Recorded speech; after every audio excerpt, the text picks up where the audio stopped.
Avez-vous déjà rêvé de vous réveiller un beau matin et de voir votre wallet crypto crédité de plusieurs milliards de dollars? Jamais? C'est pourtant le cas de 71% des crypto-investisseurs américains, selon un sondage publié par Harris Poll. Sur 2000 personnes, 71% ont déclaré être d'accord avec la déclaration suivante « Je pense avoir les outils nécessaires pour devenir milliardaire dans le futur ». Il y a peut-être des chevilles qui gonflent, mais l'espoir fait vivre. À notre époque culturelle, le désir de devenir riche rapidement a été largement intensifié. Que ce soit par la publicité, les médias, les réseaux sociaux ou la culture populaire, beaucoup d'éléments ont contribué à la construction d'une image idéalisée de la richesse et du succès matériel. Les images de personnes vivant des vies luxueuses, affichant des biens de valeur et profitant d'un statut élevé sont omniprésentes, créant ainsi une aspiration à la richesse rapide et facile. Le monde de la crypto a exacerbé ce rêve de fortune chez certains. L'essor du trading et de l'appât du gain rapide a indéniablement nourri l'enthousiasme des jeunes générations, comme le souligne Input Magazine. Malgré la chute de Bitcoin, son prix ayant diminué d'environ 54% par rapport à son sommet historique, les investisseurs restent confiants et semblent toujours croire en la capacité de cette monnaie à les enrichir. Qu'en est-il de ceux qui ont justement atteint ce rêve que beaucoup partagent ? La différence entre millionnaire et milliardaire peut être difficile à mesurer et on peut s'en faire une mauvaise représentation. Si vous gagnez 1 euro chaque seconde, vous seriez millionnaire en seulement 12 jours. En revanche, pour devenir milliardaire, il vous faudrait attendre près de 32 ans. Nous ne sommes pas du tout sur la même échelle de fortune. Le monde des crypto-milliardaires est une niche à part dans le monde des personnes richissimes. Ils s'appellent Changpeng Zhao, Brian Armstrong, les frères Winklevoss, Vitalik Buterin. Jeunes et audacieux, ils ont le plus souvent la trentaine ou la quarantaine. Ce sont les nouveaux milliardaires avec, pour certains, une fortune qui défie celle des fondateurs de Facebook ou de Google. Dans l'ombre tourbillonnante du marché crypto, des fortunes colossales se forgent et s'effritent en un éclair. Plongeons tête la première dans les intrigues cryptées des milliardaires qui tentent d'influencer le monde et d'imposer leurs propres règles. Et accrochez-vous car des disparitions et des morts mystérieuses ont frappé cette petite sphère d'influence. Et restez bien jusqu'au bout car vous allez comprendre certaines choses que les médias mainstream se garderont bien de vous dévoiler. Bienvenue à tous sur Money Radar.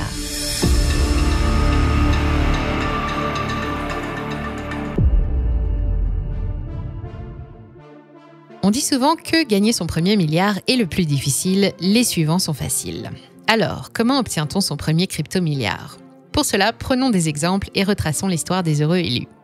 Parmi les premiers se trouvent les frères jumeaux Winklevoss, Tyler et Cameron.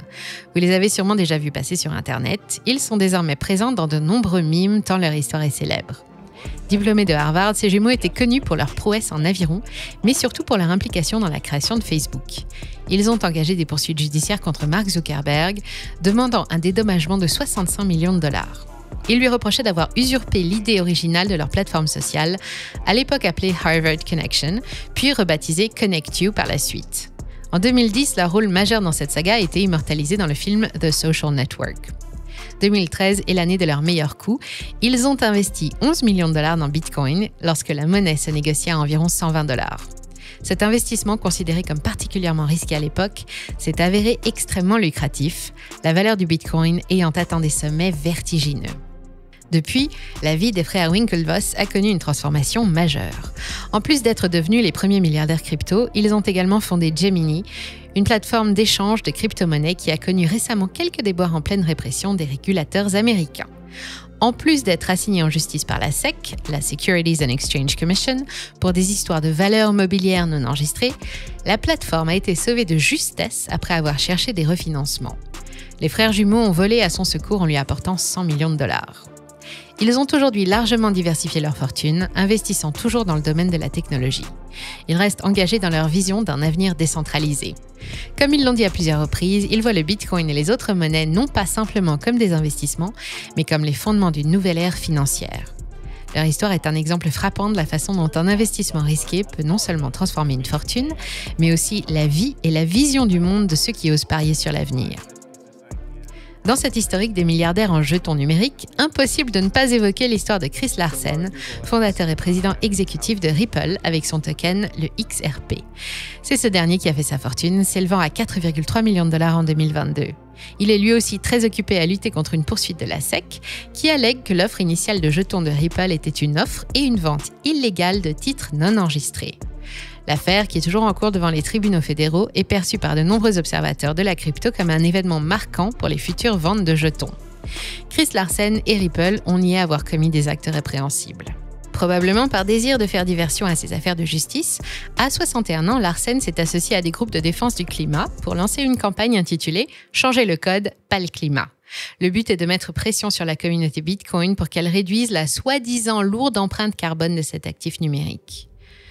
Ripple a aussi introduit récemment une plateforme pour l'émission clé en main de CBDC, monnaie numérique programmable, ouvrant des possibilités aux banques centrales, aux gouvernements et aux institutions financières pour établir sans effort leur propre monnaie numérique. Rien qu'avec ces deux premiers exemples, on comprend que l'un des points communs aux milliardaires crypto est qu'ils ont des affaires avec la justice. Dans le classement Forbes des personnes les plus riches du monde en 2022, 19 milliardaires ont fait fortune grâce aux cryptos, c'est 7 de plus que l'année dernière. Le podium est tenu par Brian Armstrong, PDG de Coinbase en 3e position, Sam Bankman-Fried, l'ancien patron de FTX en 2, et Changpeng Zhao en numéro 1. Les trois ont affaire avec la justice. À croire que posséder une telle fortune apporte indéniablement son lot de problèmes. Actuellement, l'individu le plus fortuné du secteur cryptographique est donc l'instigateur et dirigeant de Binance, CZ, de son petit nom. Suite à ses études en informatique à Montréal, CZ a poursuivi sa carrière à Tokyo et New York avant de faire un retour temporaire en Chine. Il prétend avoir découvert l'univers des crypto-monnaies lors d'une partie de poker à Shanghai en 2013. 4 ans après cette révélation, il crée Binance. Il se classe à la 19e position des personnes les plus fortunées du globe, avec une fortune nette s'élevant à 65 milliards de dollars. À son pic, elle a quasi atteint les 100 milliards de dollars. Selon Forbes, il détiendrait au moins 70% de Binance. Au cours de l'année précédente, l'entreprise aurait facilité environ les 2/3 de tous les volumes de transactions traités par les plateformes centralisées, générant des revenus estimés à plus de 16 milliards de dollars. Sur la base de ces évaluations, Forbes a revu à la hausse son estimation de la fortune personnelle de CZ, qui était de 1,9 milliard de dollars l'année précédente. Sa dernière affaire en date, venant s'ajouter aux précédentes, concerne la vente et la promotion du jeton BNB, qui serait un titre financier non enregistré. Ce sont 2 cabinets d'avocats célèbres qui s'en occupent. Il s'agit du Miami Moskowitz Law Firm et le new-yorkais Boies Schiller Flexner LLP. Ce dernier est la société de David Boies qui s'est fait remarquer dans des dossiers très médiatisés de l'autre côté de l'Atlantique, comme ceux de Microsoft contre les États-Unis, George W. Bush contre Al Gore ou plus récemment dans l'affaire Harvey Weinstein. C'est la même chose pour Brian Armstrong, au point que Coinbase menace de quitter les États-Unis si la réglementation n'évolue pas. La plateforme est accusée d'avoir vendu des titres financiers non enregistrés. Quant à Sam Bankman-Fried, il faudrait une vidéo à part entière sur le personnage. Il déclarait vouloir devenir l'homme le plus riche du monde pour pouvoir redistribuer toute sa fortune et sauver la planète. Quel cœur généreux! Michael Lewis, l'auteur du livre The Big Short, qui a ensuite donné un très bon film, a passé 6 mois avec SBF à la suite du crash de sa plateforme. L'occasion pour Lewis d'écrire un prochain livre sur ce sujet, nous verrons ce qu'il en ressort. Aux dernières nouvelles, les avocats de Sam Bankman-Fried souhaitent que toutes les charges retenues contre lui soient abandonnées dans une requête déposée le 8 mai, à l'exception de 3 d'entre elles, fraude sur les marchandises, complot pour fraude sur les valeurs mobilières et complot pour blanchiment d'argent. Rien que ça. Le juge de district américain Lewis Kaplan entendra les arguments le 15 juin. La liste est longue et globalement 2022 a été une année sanglante pour les crypto-milliardaires. Ce n'est pas seulement dû à leurs différentes affaires juridiques, le bear market est passé par là. Selon le South China Morning Post, le krach des cryptos a effacé 82 milliards de dollars de la fortune du patron de Binance, tandis que Bankman-Fried a perdu environ 23 milliards. Il est désormais totalement hors jeu dans la course au classement Forbes 2023. Le patron de Coinbase affiche quant à lui une perte d'environ 4,7 milliards de dollars. Rassurez-vous pour leur train de vie, il ne manque de rien. Je vous parlais d'années sanglantes, le mot n'est effectivement pas choisi au hasard. Le monde des milliardaires ressemble parfois à celui de la mafia avec ses règlements de compte et ses exécutions. Tout commence fin octobre 2022 avec Nikolai Mouchegian, un brillant développeur considéré comme un pionnier dans le monde des crypto-monnaies. Il était notamment cofondateur de MakerDAO avec son stablecoin, le DAI. Âgé de 29 ans, il a été retrouvé mort le 28 octobre à Porto Rico. Apparemment, un simple accident, c'est un surfeur qui a retrouvé le corps sur la plage d'Ashford. La zone est connue pour avoir de forts courants marins. Son décès aurait pu rester à l'état de simple accident tragique si son dernier tweet, publié quelques heures plus tôt, n'était pas entouré de mystère. Malgré l'affirmation de la police locale selon laquelle ce décès n'est pas considéré comme un meurtre, les adeptes de ce virtuose de la technologie sont convaincus qu'il dissimule une réalité bien plus obscure. Voici le tweet en question. La CIA et le Mossad, accompagnés de l'élite pédophile, contrôlent un réseau de trafic sexuel entre Porto Rico et les îles des Caraïbes, avait-il déclaré le 28 octobre, précisant qu'il serait bientôt piégé et soumis à une mort tortueuse. Dans ce message, il accusait son ancienne compagne d'être une espionne. Je vois 3 scénarios possibles pour mon avenir. 1. L'auto-élimination. 2. Devenir le pantin de l'agence de renseignement. 3. Se transformer en véritable cauchemar pour ceux qui jusqu'à présent m'ont souhaité du mal. Ces tweets, pour le moins troublants, n'ont pas manqué de faire réagir la cryptosphère, comme c'est le cas d'Amin Soleimani, patron de la crypto-monnaie SpankChain, qui déclarait « Nikolai est mort, putain. Je parie qu'il a été assassiné. Il a été retrouvé noyé 4 heures après le tweet le plus risqué qu'il ait jamais écrit. Il avait toute l'année pour se noyer ou se faire agresser, donc il me paraît peu probable que sa mort n'ait rien à voir avec son tweet. » Le prochain milliardaire à périr était le courtier Javier Biosca, qui a été retrouvé mort le 22 novembre 2022 à Estepona. À l'époque, Biosca faisait l'objet d'une enquête pour la plus grande fraude à la crypto-monnaie en Espagne.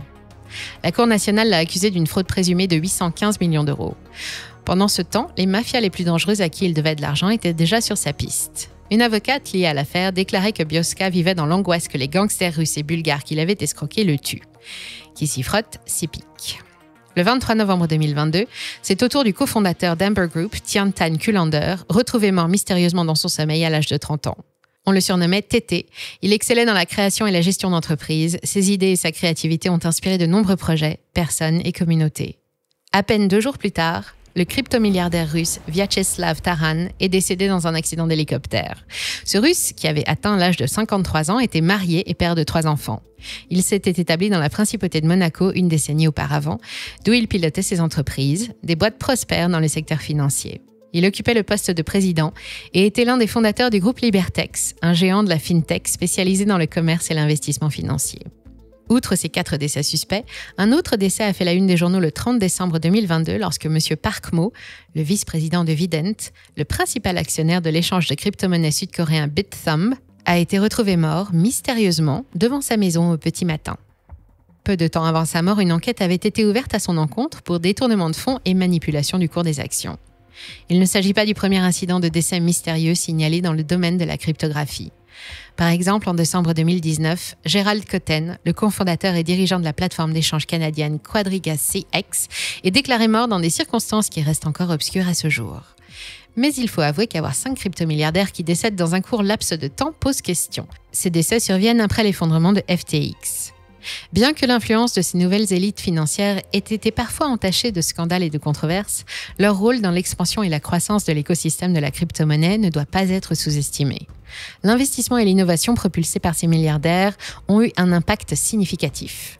Leur engagement financier dans l'industrie a stimulé le développement de nouvelles technologies, de plateformes et de services, créant des emplois, favorisant la compétitivité et ouvrant des voies pour l'adoption généralisée des crypto-monnaies. Fort heureusement, on ne finit pas toujours mort dans des conditions étranges en étant crypto-milliardaire. Leur rôle ne se limite pas à l'innovation et à l'investissement. Leur présence médiatique et leur statut d'icône ont contribué à façonner la perception du public en démystifiant cette nouvelle technologie. Ces figures jouent également un rôle crucial en facilitant le dialogue avec les régulateurs, les gouvernements et les institutions financières traditionnelles, contribuant à établir la légitimité des crypto-monnaies. Leurs efforts en matière de plaidoyer et de lobbying ont permis de faire progresser les discussions sur les cadres réglementaires pour les crypto-monnaies, ce qui est essentiel pour leur adoption généralisée. Prenez le cas de Michael Saylor, le PDG de MicroStrategy. Forbes évaluait sa fortune personnelle à environ 2,2 milliards, alors que son entreprise a porté ses acquisitions en Bitcoin à plus de 3,5 milliards de dollars. Saylor a eu un vrai coup de foudre pour le Bitcoin et il ne manque aucune occasion de prêcher la bonne parole, comme le montre cette magnifique description de l'œuvre de Nakamoto. Le Bitcoin est une banque gérée par un logiciel incorruptible qui offre un compte d'épargne global, abordable, simple et sécurisé à tous ceux qui n'ont ni les moyens ni l'envie de gérer leur propre fonds d'investissement. Vous avez de l'argent? Vous avez des économies? Vous ne voulez pas les perdre?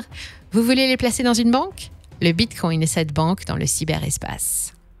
Nakamoto, parlons-en justement. De tous ces milliardaires, le plus mystérieux restera Satoshi Nakamoto lui-même. Selon plusieurs études, il posséderait près d'1 million de bitcoins acquis en minant 20 000 blocs parmi les premiers de la blockchain Bitcoin. Avec un bitcoin à 20 000 $, sa fortune potentielle était estimée à 20 milliards de dollars américains, soit la 20e plus grande fortune mondiale. Des mythes et légendes entourent ce million de bitcoins en dormance et son créateur. Satoshi est toujours resté anonyme et n'a plus donné de signe de vie depuis 2011. Ce 24 avril dernier, des bitcoins du fameux cru 2011 sont justement sortis de leur sommeil. Dans ce portefeuille numérique qui détenait environ 1000 bitcoins depuis 2011, précisément 400 bitcoins ont été déplacés. Cela représente presque 11 millions de dollars américains lors de la transaction, qui a été effectuée en une seule opération. Certains attendent le retour de Satoshi et les bitcoins datant de cette époque sont scrutés avec attention. Le 20 mai 2020, 50 bitcoins datant de 2009, stockés sur un portefeuille dit antique, avaient été virés sur un nouveau portefeuille inconnu. Ces bitcoins pourraient appartenir à Satoshi Nakamoto. L'énigme autour du milliardaire le plus insondable et insaisissable de l'histoire demeure. En regardant vers l'avenir, il est indéniable que les crypto-monnaies tiennent une place prépondérante dans le paysage financier. Cela a donné naissance à la caste des crypto-milliardaires. Ces visionnaires de la nouvelle ère ont souvent emprunté des chemins peu conventionnels et tumultueux pour atteindre des sommets vertigineux. Un mélange explosif de technologie, d'argent et de passion humaine qui engendre des histoires passionnantes. Cependant, comme toutes les réussites fulgurantes, elles ne sont pas sans controverse. De la spéculation effrénée à des allégations d'activités illégales, en passant par des morts inexpliquées, ces nouveaux manias de la finance numérique sont autant adulés que critiqués. Et pourtant, leur influence sur l'évolution de notre monde est indéniable. L'action de certains façonne le paysage économique d'une manière que nous commençons à peine à comprendre. Grâce à leurs vastes ressources financières, ils ont le potentiel de transformer des industries entières. Ils peuvent financer l'innovation, investir dans la recherche et le développement et encourager la croissance d'une économie basée sur la blockchain. Cela pourrait potentiellement ouvrir la voie à des avancées technologiques majeures et à la démocratisation de l'économie numérique. D'autre part, leur stature emblématique peut inspirer une nouvelle génération d'innovateurs et d'entrepreneurs à s'engager dans l'écosystème des crypto-monnaies. En même temps, cela pourrait aussi perpétuer l'idée que la richesse est la mesure ultime du succès, ce qui pourrait avoir des implications culturelles négatives. Nous nous tenons à la frontière d'un nouveau monde, un monde où le digital et le réel se fondent, où les barrières financières s'effacent et où chaque individu, équipé du bon outil numérique, peut prétendre à une part de la richesse mondiale. Restez curieux, restez engagés dans ce voyage passionnant. Le monde des crypto-monnaies est en constante évolution et nous avons tous un rôle à jouer dans sa formation. Si vous avez des anecdotes de crypto-milliardaires, partagez-les avec nous dans les commentaires. Une de celles qui nous avait bien marqué est celle du fameux Shiba Holder de 2020. Il avait investi 8 000 $ dans le meme coin alors peu connu et quelques mois plus tard, son investissement avait fait 100 millions de pourcentage de gains, lui conférant une fortune s'élevant à 5,7 milliards de dollars. Mais ne vous y trompez pas et ne faites jamais tapis de toutes vos économies sur ce genre de token, vous y perdrez des plumes à coup sûr. N'oubliez pas de vous abonner et de liker la vidéo si celle-ci vous a plu. On vous dit à très bientôt sur Money Radar.